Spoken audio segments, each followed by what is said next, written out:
Lúcio e Marilena e Lúcio, acho que tu que viveu mais essa época aí.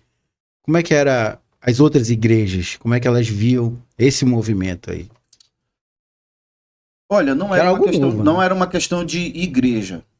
Porque o que acontece, eu digo que até os dias de hoje, é, a Bíblia nos mostra um, um Paulo que às vezes não é passado para as igrejas.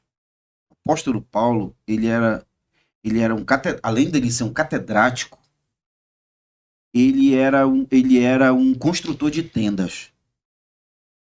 Ele era um artesão, ele era um carpinteiro, entendeu? Porque Fazer os corre dele, né? ele fazia os corre dele quando era necessário.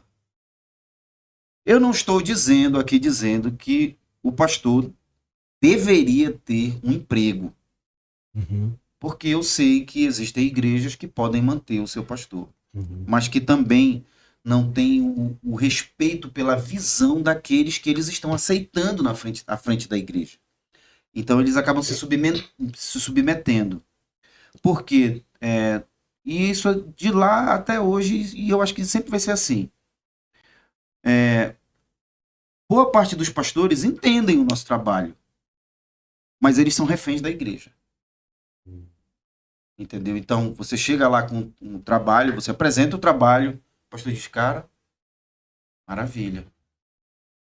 Mas se os meus dizimistas não gostam, eu não tenho o que fazer por ti. Uhum. Então, naquele período, a galera, até porque não é o rock da década de 90 até ali meados de 96 não era o mesmo que evoluiu para o que é hoje. Entendeu? Aquilo que as pessoas achavam que era o rock pesado, poxa, era Oficina G3 do Nada Tão Novo, Nada Tão Velho. Uhum. Que de Era um pop pesado, rock. a coisa mais Mais um pesada pop que tinha rock, né? ali era um, era A um, guitarra do Juninho. era a guitarra do Juninho e era a razão, você que está assistindo aí, depois coloca lá, Nada Tão Novo, Nada Tão Velho, Oficina G3, a razão. Mas o nosso estereótipo, ele já dava Um impacto, um né? impacto. Impacto. Uhum. Né? Uhum. Enfim, naquela época a gente tocava mais fora da igreja do que dentro da igreja, mas existiam pontos interessantes. Chamavam a gente para tocar num aniversário de juventude, num congresso de jovens, a gente chegou a tocar. Pois é, nesse ponto aí, só fazer um parêntese aqui, que eles eram jovens. Então, o jovem que faz esse trabalho, eu percebo que ele é melhor aceito do que pessoas maduras. E aí quando eu falo pessoas maduras, eu já falo um pouco da fase que eu entrei, André. Uhum. Porque eu entrei na banda LSD em 2015. Uhum. Até lá, nós tínhamos um ministério de louvor na igreja, que era muito famoso, a gente percorreu várias igrejas, né? Esse trabalho que o Lúcio fala, que eles já faziam na igreja, ficavam um tempo, a gente começou a fazer quando a gente implantou o ministério de louvor na igreja do bispo Rickson, Uhum. né? A gente estávamos na quadrangular, saímos, Né? aí fomos para a Terra Prometida com o bispo, fomos para Santana ainda com o pastor Gerson, então a gente ficava 6 meses em cada igreja, ministério de louvor forte, né? E nós contribuíamos com o nosso dízimo naquele período todo lá para ajudar o pastor, ajudar a fomentar, ele levantar. E a gente procurava sempre deixar um discípulo, por exemplo, um baterista, uma pessoa tocando guitarra, sabe, para fazer ali uma origem do louvor. Na época dele, né, pelo que ele conta, como eles eram jovens, não tinha todo esse preconceito que existe hoje. Uhum. Né? Hoje existe sim o preconceito de pessoas mais maduras que já trazem esse trabalho já há anos, como a banda LSD, porém que hoje sofrem esse preconceito. Né? Porque as igrejas hoje, quando o Lúcio fala são reféns, eles são reféns, os pastores falam assim, olha, é ótimo, eu vou orar por vocês, mas vocês não vão vir na minha igreja. Uhum. Entendeu? Por quê? Porque a pessoa ela acaba se tornando, André, refém de uma doutrina. E quando você vai analisar aquela doutrina, você vê que não é uma doutrina bíblica. Uhum. Entendeu? Eu Entendi. sempre falo, quando eu estou pregando na igreja, eu falo assim, gente, foram falar isso logo do lado do barbudo cabeludo? Quem era o barbudo cabeludo? Era Jesus. Entendeu? Aí o Jesus dava uma lapada lá nos fariseus, que iam falar besteira na frente dele, ele não ia ficar calado. Aí eu sempre falo isso, eles foram falar logo isso do lado barbudo e cabeludo. Mas hoje, ser barbudo e cabeludo, para a doutrina que foi criada e que foi implantada nas igrejas mais tradicionais, Não pode. pode, é um Não absurdo. pode ter barba, é. Então, Em algumas não pode ter barba. não, o cabelo grande nem pensar.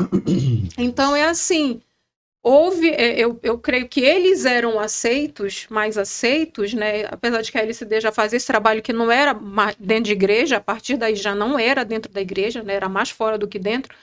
Mas é tipo assim, deixa eles, sabe? Eles são jovens, a gente atura.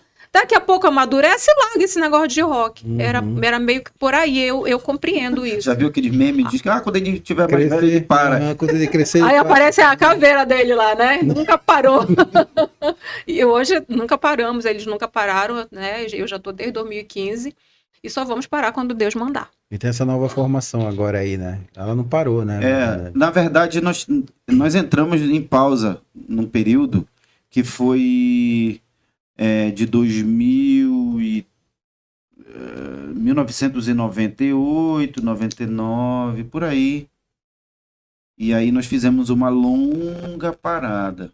Por quê? Eu passei em concurso público, família, muitas coisas, igreja. Eu fui membro de uma grande igreja aqui, né, durante um longo período. E aí exerci papel de liderança, né, fiz instituto teológico, e tudo isso foi acrescentando, né? E aí o Eudes também foi fazer os corre dele, né? Tinha um outro membro que também foi embora, e aí a galera se dispersou nesse sentido. O que aconteceu foi que eu fiquei com o equipamento, guardei o equipamento. E durante um longo período ficou assim. Foi o guardião, né? Foi o guardião. E aí, em 2014, eu chamei uma galera que já estava na nossa igreja, os músicos que já estavam na nossa igreja, e disse para eles não tinham um nome de banda, eles queriam, e eu também queria, tava empurrando eles pra rua, né? Para eles irem fazer alguma coisa na rua. Fazer o trabalho na rua. Trabalho na rua. Sair dos quatro paredes. Sair das quatro paredes, cara, vocês têm que ir tocar na rua. Vocês têm que tocar na rua. A gente tem um equipamentozinho aqui, a gente bota lá e vocês vão tocar. A gente bota vocês em festival, a gente vai dar um jeito, vai colocando vocês aí. Mas não tem nome, não tem nome, não tem nome. Não tem nome, não tem nome, não tem nome. A gente não sabe que nome pôr. E aí eu disse, bem, eu vou contar uma história pra vocês. Aí eu contei a história da banda. Eu disse pra eles, fiquem com esse nome e vamos botar pra frente. Eu monto o som, fico como técnico de som de vocês e vocês tocam.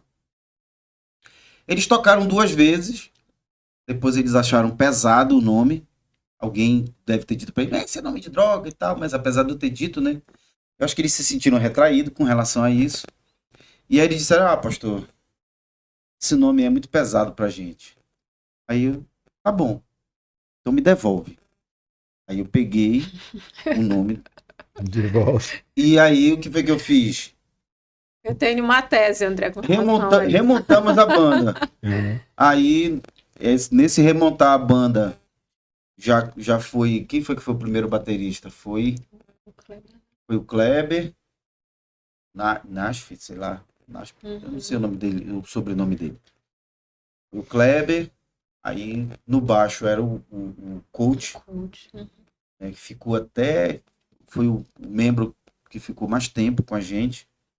Se bem que o Kleber, ele ficou mais na igreja. O Kleber ele não praticamente saiu mais pra na tocar. Essa igreja que vocês estão falando, já era a garagem? Já era Sim, já. Luz e Vida? Luz e Vida, já. Ela surgiu nesse período aí, Luz e Vida?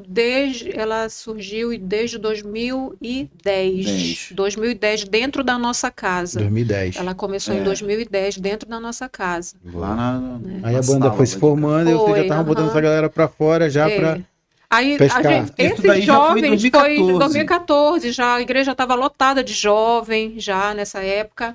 Mas só que deixa eu contar um pouco, eu quero contar a minha tese para o André com relação a esse ato do Lúcio ter dado esse nome para eles. eu acredito muito que Deus tem propósito na vida de cada um, entendeu? E aquilo que ele entrega para você é para você, Uhum. porque ele sabe que você tem capacidade. Na intenção, na boa intenção, né, de colocar o trabalho para frente, o Lúcio falou assim, fiquem com esse nome, porque era um nome importante para ele, Uhum. faz parte, fazia já parte da juventude, né, do crescimento dele, até espiritual mesmo, né. Só que ele colocou na mão de pessoas que estavam guardadas dentro da igreja, entendeu? Jovens da igreja, Uhum. jovens do ministério de louvor da igreja, Sim, entendeu? sim. E eu penso assim, que não eram, apesar deles serem, vamos colocar assim, a gente sempre criou os nossos filhotes, né, na igreja, que a gente chamava eles de filhos, de tudo, tentando dar para eles uma visão mais ampla do que é o reino de Deus, Uhum. mas muitos tinham vindo de outras igrejas, entendeu? Então, quando você vem de outra igreja, quando você já é adulto, você discerne das coisas, mas quando você ainda é jovem, você não consegue discernir, você fica às vezes confuso, né? E talvez ali, será que mesmo que esse nome, será que é certo a gente usar esse nome, que é o nome de um entorpecente, entendeu? E eles foram sinceros, eles chegaram e falaram, esse nome é pesado pra gente, ou seja, Caramba, bicho. eles disseram assim, pastor, a gente não tem Você capacidade. pensou, bicho? E que ano era isso? 2015? 2014. 2014. Pô, isso era uma mente que era pra ter da galera lá de trás, que não teve, Pois né? é, exatamente. Mas isso é o que permeia até hoje. Até hoje esse dentro mundo, de uma gama enorme de cristãos nos dias de exatamente, hoje. de Pode religiosos, continuar, pode né? continuar. De religiosos, De né? religiosos, É, sim. eu sempre vou fazer essa diferença. Sim. Uma coisa é você Religião ser mata. cristão. Uma coisa é você. O que é ser cristão? Quando foi a primeira vez que os discípulos de Jesus foram chamados de Cristo? Eles foram chamados de Cristo em Antioquia, quando eles foram pregar esse evangelho. Foi a primeira vez, a Bíblia relata isso, né? Que eles foram chamados de cristãos. Então, hoje, para nós, o que é ser cristão é você ser seguidor de Cristo.